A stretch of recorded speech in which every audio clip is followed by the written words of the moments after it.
வாழ்க வையகம், வாழ்க வையகம், வாழ்க வளமுடன்.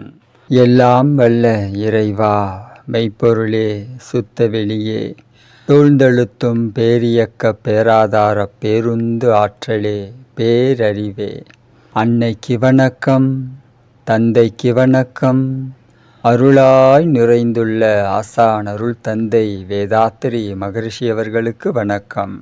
அன்பு குரல் யூடியூப் சேனல் அன்பர்கள் அனைவருக்கும் இனிய வணக்கத்தையும் வாழ்த்தினையும் தெரிவித்துக் கொண்டு இன்றைய சிந்தனைக்கு தூய்மையே செய்யும் என்ற தலைப்பில் சிந்திப்போம்.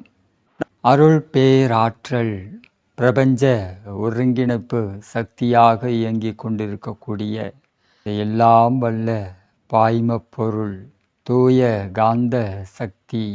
இந்த காந்த சக்தியை அருள் பேராற்றல் என்று மகரிஷி அதற்கு அடையாள பெயரிட்டிருக்கிறார்கள். இந்த அருள் பேராற்றல் தான் அனைத்து நிலைகளுமாக, அனைத்து தன்மைகளுமாக, அனைத்து அனுபவங்களாகவும் இருக்கிறது. இந்த அருள் பேராற்றல் சுத்த இறைநிலையின் சக்தி. பிரபஞ்சத்தில் இந்த மனித உருவம் உருவாவதற்கு காரணமாக இருந்த அனைத்து நிகழ்ச்சிகளும் பஞ்சபூதங்களாக, கோடான கோடி அண்டங்களாக, அதில் ஒரு சூரிய குடும்பம், நாம் வாழக்கூடிய இந்த சூரிய குடும்பம், அதில் இந்த பூமி, ஓரறிவு முதல் கொண்டு 6 அறிவு வரை நாம் இறைநிலையின் தன்மாற்ற சரித்திரம். இது நம்முடைய சொந்த கதை, இது நம்முடைய வரலாறு. நம்முடைய சொந்த கதை என்ன என்பது நமக்கு புரியாததாலும், இது இன்னதுதான் என்பதை நாம் தெரிந்து கொள்ளாததாலும் நம்முடைய வாழ்க்கையில் இவ்வளவு சிக்கல்களும் பிரச்சனைகளும் இன்னல்களும் இடர்பாடுகளும் இருந்து கொண்டிருக்கிறது, நீடிக்கிறது. நம்மோடு அது இணைந்திருக்கிறது, நாம் அதோடு இணைந்திருக்கிறோம். இவ்வளோ விஷயமும் நடக்குது. எதனால்? நம்மளுடைய சொந்த கதை, நம்முடைய சொந்த வரலாறு என்ன என்பதை தெரிந்து கொள்ளாத அறிவின் குறைபாடு. இதை தான் மகரிஷி அறிவின் குறைபாடுங்கிறாங்க. இந்த அறிவின் குறைபாடை எதை கொண்டு சரி செய்வது? ஒரு குறை இருக்குது அப்படின்னா அதை சரி பண்ணணும் இல்லையா? ஏதாவது ஒரு விஷயத்தை வச்சு தான் சரி பண்ணணும். எதை வச்சு இந்த அறிவின் குறைபாடை சரி செய்வது? இந்த பூமியில் தோன்றிய ஞானியர்களும் மகான்களும் சித்தர்களும் அதற்காக செய்த முயற்சிகள் கொஞ்ச நஞ்சம் கிடையாது, கொஞ்ச நஞ்சம் கிடையாது. என்னுடைய வாழ்க்கையவே முழுமையாக இதற்கு தியாகம் செய்து கொண்ட அத்துணை ஞானியர்களையும் மகான்களையும் போற்றி வணங்கி வாழ்த்தி வாழ்வோம். அவங்களெல்லாம் எடுத்த முயற்சி தான் இன்னைக்கு நாம் இப்படி ஒரு மனவளக்கலை பயிற்சியோடு வாழ்ந்துகிட்டு இருக்கோம். இன்னலை போக்கக்கூடிய, துன்பத்தை நீக்கக்கூடிய, இடர்பாடுகளையும் சிக்கல்களையும் தவிர்க்கக்கூடிய மனவளக்கலை பயிற்சி. இந்த குறைபாடை நீக்குவதற்காக உருவாக்கப்பட்டது தான் மனவளக்கலை பயிற்சி. அறிவின் குறைபாடு. இந்த அறிவின் குறைபாடை போக்கிக் கொள்வது ஒவ்வொரு தனி மனிதனுக்கும் பொறுப்பும் கடமையும் உண்டு. சுத்த வெளியிலிருந்து தான் நாம் மனித தோற்றத்துக்கு வந்திருக்கோம். இறைநிலையின் தன்மாற்றம் இந்த மனித உருவம். இறைநிலையில் கடைசியாக பூத்த மலர் இந்த மனித இனம். அப்படிப்பட்ட மனித இனம் ஏன் சிரமப்படுது? எதனால் அவர்களுக்கு சிரமங்கள், கஷ்டங்கள், துன்பங்கள்? எல்லாத்துக்கும் ரீசன் இருக்கு. காரியம் இல்லாமல் எதுவும் இல்லை. எல்லாவற்றுக்கும் காரணம் இருக்கிறது. அதுவும் சரியான இயற்கை காரணம், சரியான இயற்கை காரணம். அருள் பேராற்றலின் அன்பு காரணம், அன்பு காரணம். அப்போ இந்த காரணங்களை நாம் புரிந்து கொண்டு மாற்று வழியை நாம் நம்மை ஈடுபடுத்தி கொள்ள வேண்டும். இந்த மடை மாற்றம்ங்கிற ஒரு வார்த்தை இருக்கு இல்லையா? சேமித்த தண்ணீரை எந்த மடை வழியாக எதற்கு பயன்படுத்த வேண்டும் என்று ஒரு முறை இருக்கிறது இல்லையா? மடை மாற்றம். அந்த மடைமாற்ற வேலையைத்தான் மகரிஷி அவர்கள் மனவளக்கலை பயிற்சியாக கொடுத்திருக்கிறார்கள். மடைமாற்றுதல். இப்போ சுத்த வெளியை நம்மோடு இணைத்து கொள்ளும்போது இந்த அருள் பேராற்றலை நமக்குள்ளாக நாம் இணைத்து கொள்ளும்போது அது இணையும். நாம் அதுவாகும் போதெல்லாம் அது நம்மோடு இணைந்து இயங்கும். அப்படி அதுவாகிறது சன நேரமாக இருந்தாலும் சரி, அது நமக்குள்ளாக இருந்து செய்ய வேண்டிய வேலைகளை அந்த சன நேரத்தில் என்ன முடியுமோ அதை சிறப்பாக செய்கிறது. தூய்மையே செய்யும். நம்முடைய கருமையம், இந்த உடல், இதெல்லாம் கலங்கப்பட்டிருக்கு. உடல் செல்கள், கருமையம், இதெல்லாம் கலங்கங்கள் இருக்கின்றன. இது அசுத்தமாகிவிட்டது. அசுத்தம் கலந்த நிலையில தான் இந்த பிரபஞ்ச தன்மாற்றம் அப்படிங்கிறது துவங்குது. இந்த பியூராக இருந்ததுன்னா சுத்த வெளியாகவே இருந்திருக்கும். அசுத்தம் கொஞ்சம் கலங்கப்பட தான் ஒவ்வொரு தோற்றங்களும் உருவாகின. இறை துகள், அது கூடிய விண் கூடிய பஞ்சபூதங்கள், பஞ்சபூதலின் சேர்க்கையான இந்த பிரபஞ்ச தோற்றங்கள். இந்த பிரபஞ்சத்தில் சூரிய குடும்பத்தில் நம்முடைய பூமி, அந்த பூமியில் 1 அறிவு முதல் 6 அறிவு வரை நாம். இது எல்லாம் நடந்தது கலங்கமாய் தான் இன்றைக்கி நாம் நிற்கிறோம். இப்போ இந்த கலங்கத்தை போக்க வேண்டும். இந்த கலங்கம் எங்கே இருக்குது அப்படின்னா நம்மளுடைய கருமையத்தில் இருக்குது, உடல் செல்களில் இருக்குது. இப்போ இந்த இடத்துக்கு வந்ததுக்காக நாம் முதல்ல நன்றி சொல்லணும். நமக்கு முன்னாடி நமக்கு இந்த விஷயத்தை எடுத்து கொடுத்தாங்களே அவங்களுக்கு நன்றி சொல்லணும். யார்? பஞ்சபூதங்கள், அவை கூடிய கோள்கள், நவக்கோள்கள்.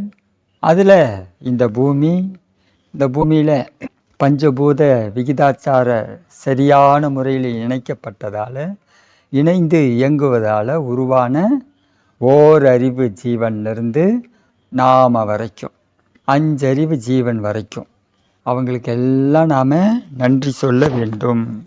அப்படி நாம் அவர்களுக்கு நன்றி சொல்லும்போது நம்முடைய இந்த வாழ்க்கை முழுமையை நோக்கி நகரும்.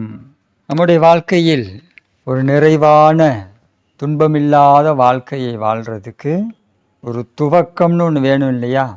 அது எங்கே இருந்து துவங்கும் என்றால் நம்முடைய முந்தைய பிறவிகளுக்கெல்லாம், தன்மாற்றத்திற்கெல்லாம் நாம் நன்றியோடு மனதில் இடம் கொடுத்து அவைகளை வாழ்த்தும் போது நம்முடைய துன்பங்கள் நீங்குவதற்கான முதல் செயலை நாம் செய்கின்றோம். அப்படி நம்முடைய இந்த மனோபாவத்துக்கு தகுந்த ஆற்றல்கள் நம்மளுடைய உடலில், கருமையத்தில் சேரும், குவியும். அப்படி குவியக்கூடிய சக்தி தான் த பியூர் எனர்ஜி, சுத்தமான சக்தி. அந்த சக்தி ஒன்று தான் நம்முடைய உடல் செல்களை தூய்மை செய்ய முடியும், நம்முடைய கருமையத்தை தூய்மை செய்ய முடியும். இந்த சக்தி எப்போது நம்மோடு இணைகிறது? ஒன்று நம்மோடு அது இணையணும், நாம் அதோடு இணையணும். 2 வேலையும் நடக்கணும். நாமளும் அதோடு இணையணும், அதுவும் நம்மோடு இணையணும். இப்போ நாம் முதல் அடியை எடுத்து வச்சாதான் 2வது அடி அது எடுத்து வைக்கும். முதல்ல இணைய வேண்டியது யாருன்னா நாம தான் அதற்கான முயற்சியை செய்ய வேண்டும். உடல் பயிற்சி மூலியமாக செய்ய வேண்டும், காயகல்ப பயிற்சி மூலமாக செய்ய வேண்டும், தவம் மூலமாக செய்ய வேண்டும், தற்சோதனை மூலமாக செய்ய வேண்டும். இந்த உடல் பயிற்சி, காயகல்பம், தவம், தற்சோதனை இதெல்லாம் நாம் செய்யும்போது நாம் இந்த செயல்களை செய்து இயங்கிய மனம், இயங்கிய உயிர், இதில் ஒரு தன்மை பெருகும். இயங்கி பெருகிய தன்மைன்னு மகரிஷி அதை பேசுவாங்க. இயங்கி பெருகிய தன்மை. எல்லா இயக்கங்களையும், ஒரு இயக்கம்னு ஒன்று இருந்ததுன்னா அதுக்கு ஒரு தன்மை பெருகும். அப்படி பெருகக்கூடிய தன்மையில் பாசிட்டிவும் இருக்கும், நெகட்டிவும் இருக்கும். அது எது மாதிரி இயங்கியது என்ற முறையை பொறுத்து அந்த தன்மை சிறப்புடையதாக இருக்கா அல்லது பலகீனமானதாக இருக்கா அப்படிங்கிறது முடிவாகும். பிறப்புக்கும் எவ்வுயிருக்கும் சிறப்பு ஒவ்வா செய்தொழில் வேற்றுமையாமே. நாம் எந்த முறையில் செய்கிறோமோ அதை பொறுத்து நம்முடைய பிறப்பினுடைய சிறப்பு என்பது மாறிவிடுகிறது, வேறுபட்டு விடுகிறது. அந்த இடத்துல தான் மகரிஷி தற்சோதனை செய்யுங்கள், நீங்கள் என்ன பண்ணுறீங்க, என்ன பேசுகிறீங்க, என்ன நினைக்கிறீங்கிறத உங்களை நீங்களே ஃபாலோ பண்ணுங்க. உங்களை நீங்களே என்கொயரி பண்ணுங்க. உங்களை நீங்களே விசாரியுங்கள். விசாரணை, அந்த விசாரணையோடு கூடிய சாட்சி பாவனையாக நீங்கள் இருங்கள். உங்களுக்கு நீங்களே சாட்சியாக உங்களை நீங்களே விசாரித்து உங்களை நீங்களே ஆராய்ச்சி செய்து உங்களோடு இணைந்த அந்த பேராற்றலை தன்வயமாக்கல், தனதாக்கி கொள்ளுதல். இந்த தனதாக்கி கொள்ளுதல் அப்படிங்கிற விஷயம் எப்போ நடக்கும்? நாம் அதற்கு தகுந்த முயற்சியில் நடந்தால் மட்டும். நாம் அதற்கு தகுந்த முறையில் நடக்கணும். அப்படி நடக்கும்போது இந்த தன்வயமாக்கல் அப்படிங்கிற விஷயம் உருவாகும். இப்போ இந்த சக்தியை நாம் நல்ல முறையில் பயன்படுத்திக்கணும். அதை நமக்குள்ளாக தங்க விடணும், தலைக்க விடணும். அதை நாம் பாதுகாக்க வேண்டும். நம்ம உடல் பயிற்சி பண்ணுறோம், காயகல்ப பயிற்சி பண்ணுறோம், தவம் பண்ணுறோம், தற்சோதனை பண்ணுறோம். அப்படிங்கும்போதெல்லாம் அந்த தன்மை நமக்குள் பெருகும், அந்த ஆற்றல் நமக்குள் பெருகும். அப்படி பெருகக்கூடிய ஆற்றலை, அந்த சுத்த சக்தியை, இந்த பியூர் எனர்ஜியை நாம் நமக்குள்ளாக தக்க வைத்து கொள்ள வேண்டும். அப்படி தக்க வச்சுக்கக்கூடிய அந்த ஆற்றல் தான் நம்முடைய கருமையத்தை தூய்மையே செய்யும், தூய்மை செய்யும். இப்போ இந்த பொருளை விட்டால் வேறு எந்த பொருளாலும் நம்முடைய கருமையத்தை தூய்மை செய்ய முடியாது. அதுதான் நிஜம். விஞ்ஞானத்தில் எவ்வளோ விஷயங்களை கண்டுபிடிக்கலாம். நம்முடைய மரபணுகளை மாற்றி புதிய புதிய இனங்களாக புதிய புதிய விஞ்ஞான யுக்திகளோடு மரபணு மாற்றம் செய்யப்பட்ட விஷயங்களை உருவாக்கலாம். ஆனால் உள்ளிருக்கக்கூடிய தன்மையை அதை ஒன்றும் பண்ண முடியாது. ஸோ அதுவும் அட்வான்ஸ்டு டெக்னாலஜி. அது வரும் ஒரு 500 வருடங்கள் கழித்து அதையும் இந்த மனித சமுதாயம் சாதிக்கும். செய்ய முடியும், முடியாமலாம் இல்லை. ஆனால் இப்போதைக்கு இந்த விஞ்ஞானத்தால், இப்போ இருக்கிற டெக்னாலஜி, சயின்ஸு, ஆராய்ச்சினால் இது முடியாது. ஆனால் கண்டிப்பாக அந்த வேலையையும் மனித சமுதாயம் செய்யும். அந்த இடத்துக்கு போகணும். போனால் தான் அது பாசிபிள். இப்போ அதுக்கு முன்னாடி நாம் என்ன பண்ணணும்? இப்போ நாம் என்ன பண்ணணும் யோசித்தோம் அப்படின்னா, நம்முடைய கருமையத்தை தூய்மை பண்ணிக்கணும். நம்முடைய கருமையத்தினுடைய தன்மைகளை மாற்றி அமைக்க வேண்டும். சிறப்புமிக்க இந்த மனித பிறவி, சிறப்புமிக்க வாழ்க்கையை வாழும்போது அந்த சிறப்பு தன்மைகளெல்லாம் நமக்குள் மேலோங்கும். பிறப்புக்கும் எவ்வுயிருக்கும் சிறப்பு ஒவ்வா. இந்த சிறப்பு தன்மைகளெல்லாம் நமக்குள் மேலோங்க வேண்டுமானால் அந்த சிறப்புமிக்க செயல்களை செய்ய வேண்டும். சுத்த வெளியோடு சுத்த வெளியாக இருந்து நாம் செய்யும் தவத்தின் மூலமாக அந்த சுத்த வெளி நம்மோடு இணைகிறது. அப்படி இணையக்கூடிய அந்த ஆற்றலை தவம் முடிஞ்சு அமைதி அமைதி அமைதி அப்படி சொன்னோன்னு முடிச்சுட்டு வந்துடக்கூடாது வெளியில். அந்த தவ ஆற்றலோடு நீடித்து நிலைத்து மனதை வைத்து பழக்க வேண்டும். அப்படி பழகும்போது அந்த காலகட்டத்தை தான் அந்த பியூர் எனர்ஜி நம்முடைய கருமையத்தை தூய்மை செய்து கொள்ளக்கூடிய செயல்களை செய்வதற்காக பயன்படுத்தி கொள்கிறது. தூய்மையே செய்யும். அது தூய்மையை மட்டுமே செய்யும், அதுக்கு வேற ஒன்றுமே தெரியாது. ஆனால் நாம் என்ன பண்ணுறதில்லை அப்படின்னா, விடுறதில்லை. இந்த ஆற்றல் இந்த பக்கம் சேருதா, நம்ம உடம்புக்குள்ளே வருதா, உயிரில் கலக்குதா, கருமையத்தில் இருக்கா, உடனே இந்த பக்கம் என்ன பண்ணி விட்டுறோம், திருப்பி விட்டுறோம். உடனே வெளியே வந்துடுறோம் அந்த தன்மையை விட்டு, அந்த தரத்தை விட்டு. அதுக்கப்புறம் அது இயங்குவதற்காக வாய்ப்பே இல்லாமல் ஆட்டோமேட்டிக்காக அது ரிடியூஸ் ஆகிடும். ஏன்னா தூய்மையான சக்தியை நமக்குள்ளாக தங்க விடுதலும் போது நாமளும் அந்த தூய்மையான மனோபாவத்தோடு, அந்த தூய்மையான சிந்தனையோடு, அந்த தூய்மையான இயக்க திறப்புகளோடு இருந்தால் தான் அது நமக்குள்ளார தங்கும், தலைக்கும். தூய்மையே செய்யும். அதுக்கு இடம் கொடுக்கணும். நமக்குள்ளாக அதுக்கு இடம் கொடுங்க. அதை முடிஞ்ச அளவுக்கு நமக்குள்ளாக பாதுகாத்து கொள்ளுங்கள். பாதுகாக்கணும். நாம் போற்றி பாதுகாக்க வேண்டிய உண்மையான சொத்தே அதுதான்.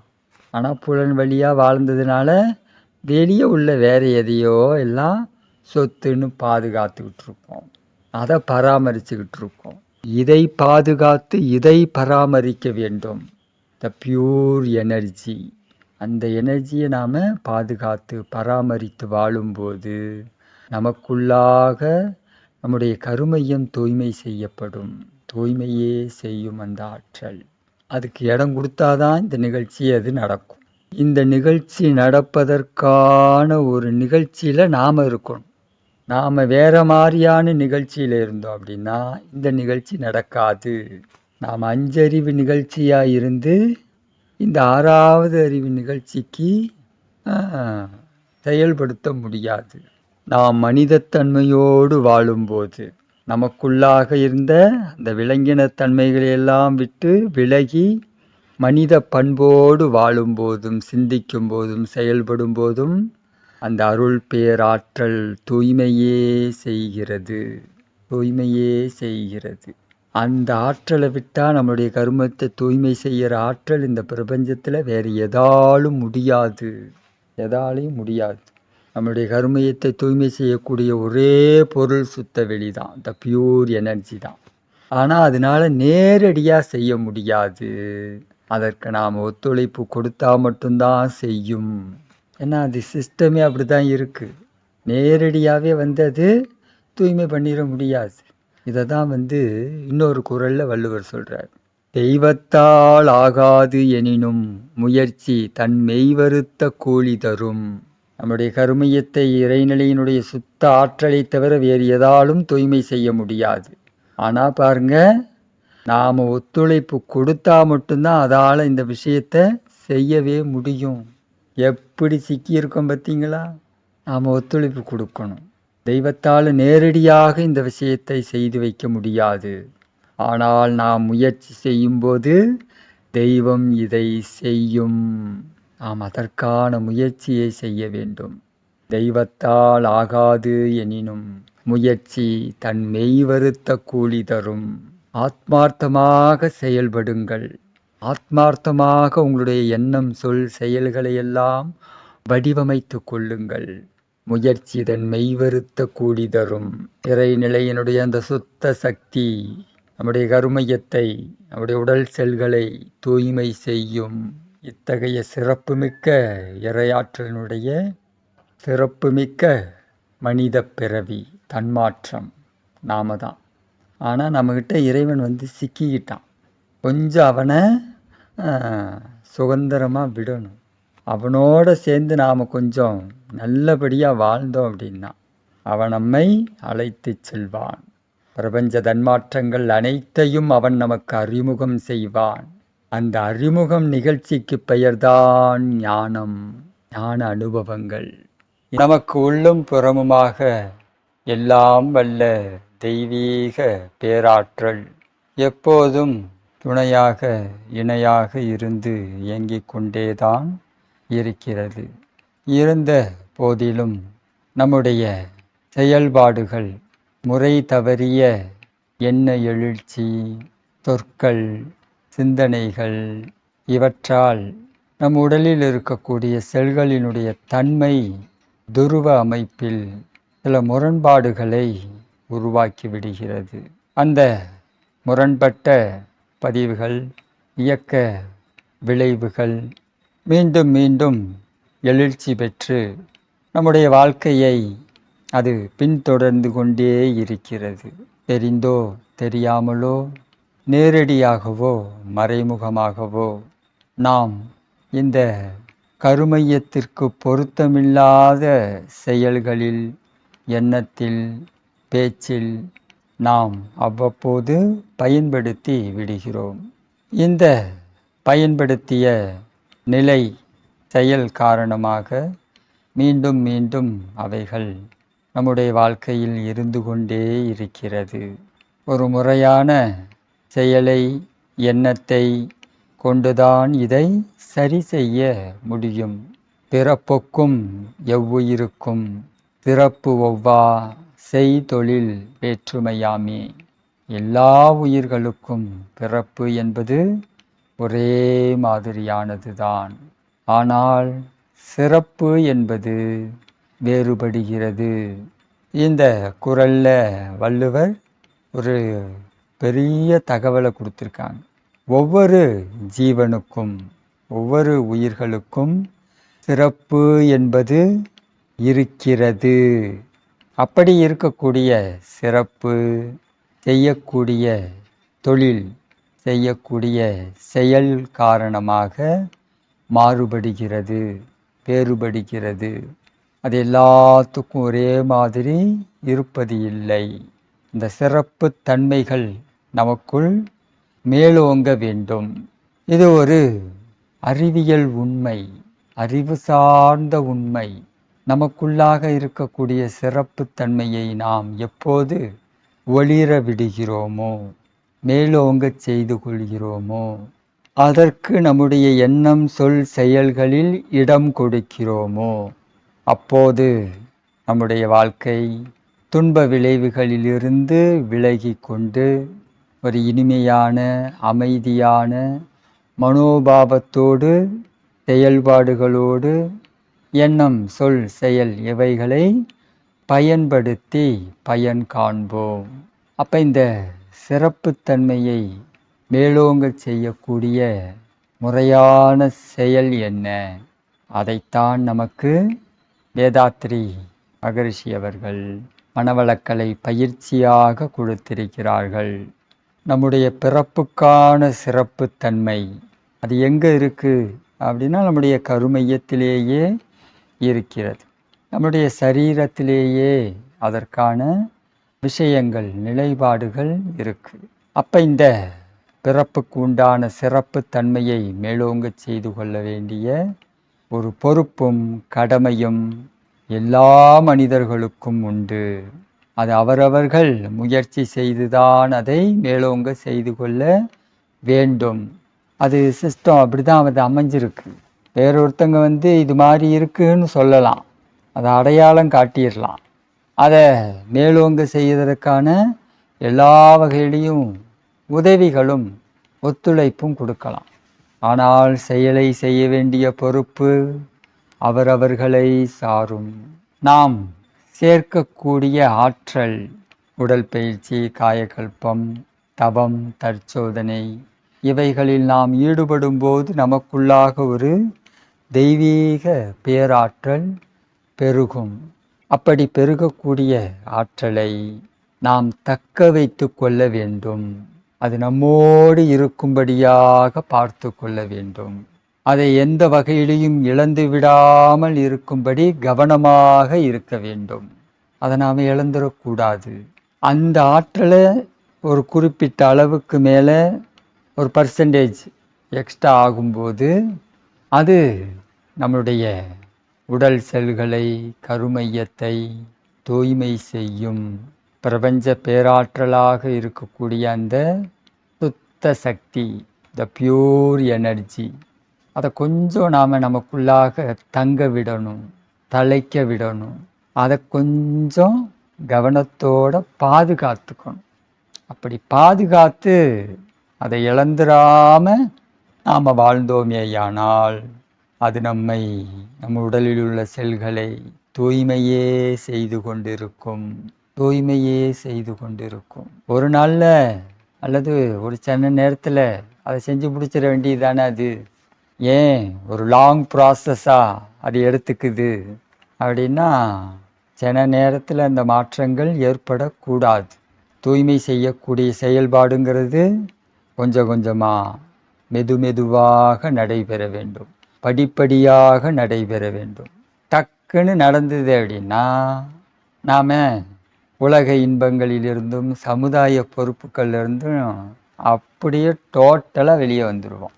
அதனால தான் அது அப்படியெல்லாம் நடக்காமல் கொஞ்சம் கொஞ்சமாக தூய்மை செய்யக்கூடிய முறையில் தற்கால மனவளக்கலை பயிற்சிகள் அந்த முறையில் சிறப்பாக அமைக்கப்பட்டிருக்கிறது. அது எல்லாத்துக்கும் நல்லது. ஏன்னா இந்த ஐவகையான கடமைகள் இருக்கு இல்லையா நமக்கு, ஒன்றால் ஒன்று கெடாமல் இந்த ஐவகையான கடமைகளையும் சரியாக செய்ய வேண்டும். போதுதான் நம்முடைய வாழ்வியல் தன்மைகள் உயிர்ப்பு தன்மையோடு இருக்கும். இப்போ இந்த ஐவகையான கடமைகளை கவனத்தோடு இருந்து செயல்பட்டு நம்முடைய வாழ்வியல் முறைகளை அனுபவங்களை அதிகமாக்கி கொண்டே வருகிறோம்.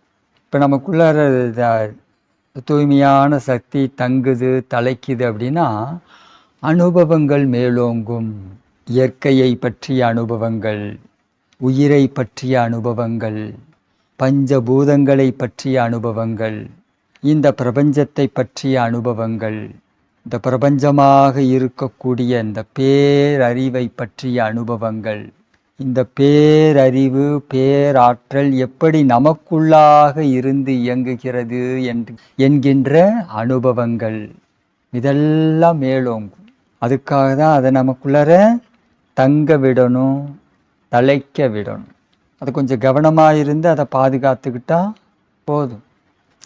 ஜீவகாந்தத்தை தேவையில்லாமல் செலவழிச்சிடக்கூடாதுங்கிறோம் இல்லையா, அதுதான். உயிரை தேவையில்லாமல் செலவழிச்சிடக்கூடாது. அளவோடு முறையோடு ஜீவகாந்தத்தை உயிரை நல்ல விஷயங்களுக்கு பயன்படுத்தணும். நல்ல விஷயங்களுக்கு பயன்படுத்த நமக்குள் அதற்கான ஒரு தன்மை உருவாகும். நாம் நம்முடைய உடலை, நாம் நம்முடைய மனதை, நாம் நம்முடைய வாழ்க்கையை எப்படி வாழ்கிறோமோ அந்த முறைக்கு தகுந்தாற் போல இயங்கி பெருகிய தன்மை, உடல் இயங்கி பெருகிய தன்மை, மனம் இயங்கி பெருகிய தன்மை, உயிர் இயங்கி பெருகிய தன்மை, பிரபஞ்சத்தோடு இணைந்து இயங்கி பெருகிய தன்மை, பஞ்சபூதங்களோடு நம்முடைய சரீரம், நமக்குள்ளாக இருக்கக்கூடிய பஞ்சபூதங்கள், பிரபஞ்ச வெளியில் இருக்கக்கூடிய பஞ்சபூதங்கள் ஒன்றோடு ஒன்று இணைந்து இயங்கி பெருகிய தன்மை, அது மேலோங்கும். அந்த ஆற்றல் தான் தூய்மையே செய்யும். அந்த ஆற்றலால் மட்டும்தான் தூய்மையை செய்யவும் முடியும். நாமளாலாம் தூய்மையெல்லாம் பண்ணுறது கிடையாது. அது நம்மளால் முடியவும் முடியாது. த பியூர் எனர்ஜி அதுதான் நம்முடைய உடல் செல்களை, நம்முடைய கருமையத்தை தூய்மை செய்யணும். அந்த ப்ராசஸ் அதுகிட்ட தான் இருக்கு. எப்படி ஒரு ஆழமாக பென்சிலில் எழுதணும் அப்படின்னா எரேசர் வச்சு அழைச்சிடலாம், ரூல் பென்சிலில். பேனாவில் வச்சு எழுதணுன்னா அதற்கான லப்பரை எரேசரை பயன்படுத்தணும். இது அழிக்க முடியாத பர்மனண்ட் மார்க்கரை வச்சு எழுதிட்டோன்னு வச்சுக்கோங்க. எதை வச்சு அழிக்கிறது? ஸ்பிரிட்டை வச்சு தான் அழிச்சாகணும் இல்லையா? அப்போ அதற்குன்னு ஒரு பொருள் இருக்கு இல்லையா, அதுதான் இது. நம்முடைய உடல் செல்களை, கருமையத்தை தூய்மை செய்யக்கூடிய பொருள், த பியூர் எனர்ஜி. அந்த எனர்ஜியை நமக்குள்ளாக நாம் பெருக்கி கொள்ள வேண்டும், அதை பாதுகாக்க வேண்டும். அந்த முறையைத்தான் மகரிஷி நமக்கு வாழ்க்கையா, மனவளக்கலை பயிற்சியாக கற்றுக் கொடுத்துருக்காங்க. இப்போ எது மாதிரி இருந்தால் இதை நாம் பாதுகாத்து கொள்ள முடியும் அப்படின்னா சிம்பிள், இதுதான். தனக்கோ பிறருக்கோ தற்காலத்திலோ பிற்காலத்திலோ உடலுக்கோ மனதிற்கோ தன்னுடைய எண்ணம் சொல் செயல் வழியாக துன்ப விளைவு வராமல் கவனத்தோடு இருந்தோன்னா இந்த பியூர் எனர்ஜியை தக்க வைத்து கொள்ளலாம். எந்த அளவுக்கு வாழ்கிறோமோ அந்த அளவுக்கு அது தக்க வைக்கப்படும், பாதுகாக்கப்படும். நல்ல முறையில் வாழ்ந்தோன்னா நல்லபடியாக அதை பாதுகாத்து தக்க வச்சுக்கலாம். அப்போ இந்த விஷயத்தில் நம்மளுடைய கவனத்தை வைத்து நம்முடைய கருமையத்தை, உடல் செல்களை தூய்மையே செய்யும் பொருளை நம் மனமாக, நம் உயிராக, எல்லாம் அல்ல பேராற்றலாக உணர வேண்டும். அது ஒரு அளவுக்கு மேலே இன்க்ரீஸ் ஆகும்போது தான் இந்த ஃபீல் கிடைக்கும் நமக்கு. அதுவாக மாறி மனம் அதுவாக மாறணும். மாறவே நம்மளால் ஃபீல் பண்ண முடியும். உயிர் அதுவாக மாறணும். அப்போ உயிரும் மனமும் அதுவாக மாறுகிறது அப்படின்னா அது ஒரு அளவுக்கு மேலே நமக்குள்ள ஸ்டோரேஜில் இருக்கணும். இந்த இயங்கி பெருகிய தன்மை, அதற்கான ஒரு பக்கபலமான ஸ்ட்ரக்சர், கட்டமைப்பு, பதிவுகள், நல்ல பதிவுகள், அது நமக்கு நாளுக்கு நாள் நாம் வளர்த்து கொள்ள அதிகரித்து கொள்ள இந்த பியூர் எனர்ஜி நமக்குள்ளாக நிரந்தரமாக தங்கி நம் வாழ்வில் நன்மையே செய்து கொண்டிருக்கும், நலமே செய்து கொண்டிருக்கும். அத்தகைய சுத்தமான சக்தியால் மட்டும்தான் இந்த விஷயத்தை பண்ணவும் முடியும். இப்போ நாம் இந்த ஸ்பேஸில், நடைமுறை வாழ்க்கையில் இந்த சரீரத்தை, உடலை எவ்வாறு பயன்படுத்துகிறோங்கிறது ரொம்ப முக்கியம். ஏன்னா நாம் எந்த கவுண்டரில் நிற்கிறோங்கிறது ரொம்ப முக்கியம் இல்லையா? நாம் எந்த கவுண்டரில் நிற்கிறோமோ, நமக்கு தேவையான கவுண்டரில் தான் நிற்கிறோமா, அல்லது வேறு ஏதோ கவுண்டரில் நின்றுட்டு எனக்கு அது கிடைக்கணும் இது கிடைக்கணுன்ட்டு நினச்சிட்டு இருக்கோமா அப்படிங்கிறது முக்கியம். நாம் எதையோ நினச்சிட்டு எங்கேயோ போய் நிற்கக்கூடாது இல்லையா? இப்போ நாம் எந்த கவுண்டரில் நிற்கணும், நம்முடைய வழிப்பாதை என்பது சரியாக இருக்கிறதா, இதுதான் தற்சோதனை. நாம் எங்கே நிற்கிறோம், எதற்காக நிற்கிறோம், எதை முன்னிட்டு நிற்கிறோம், இதெல்லாம் தற்சோதனை. அப்போ இது எல்லாத்தையும் நாம் ஆய்வு, தற்சோதனை செய்து ஒழுங்குபடுத்திக்கணும், முறைப்படுத்தி கொள்ள வேண்டும். நாம் இறைவன்கிட்ட பெருசாக கேட்கறதுக்கெல்லாம் எதுவுமே இல்லை. அவன் எல்லாவற்றையும் நமக்கு நிறைவாகவே கொடுத்திருக்கிறான். நாம தான் அதை கவனிக்க மாட்டேங்கிறோம், புரிஞ்சுக்க மாட்டேங்கிறோம். புலன் இன்பங்களில் நாம் திளைப்பதினால், புலன் இன்பங்களில் நாம் திளைப்பதினால், புதுமான வார்த்தை, திளைக்கிறோம். அதை கொஞ்சம் நாம் மாற்றிக்கணும். புலன் இன்பங்களில் நாம் மயங்கக்கூடாது, மயங்கிய நிலையில் மனம் இயங்கக்கூடாது.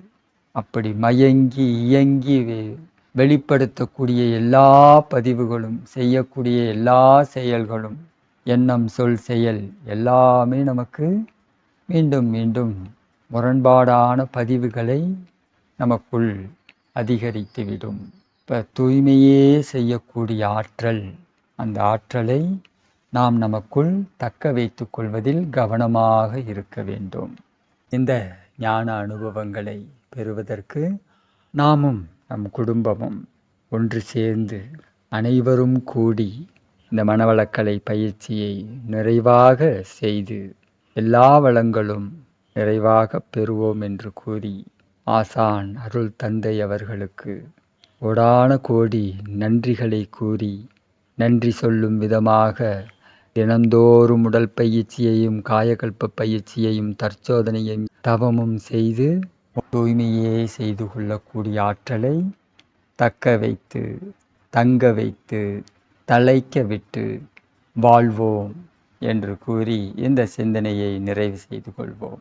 இந்த சிந்தனை உங்களுக்கு பிடிச்சிருந்ததுன்னா நம்முடைய யூடியூப் சேனலை சப்ஸ்கிரைப் பண்ணிக்கோங்க. தெரிந்த அன்பர்களுக்கு ஷேர் பண்ணுங்கள். இந்த சிந்தனை பற்றிய கருத்துக்கள் வரவேற்கப்படுகின்றன. நன்றி, வாழ்த்துக்கள், வாழ்க வளமுடன்.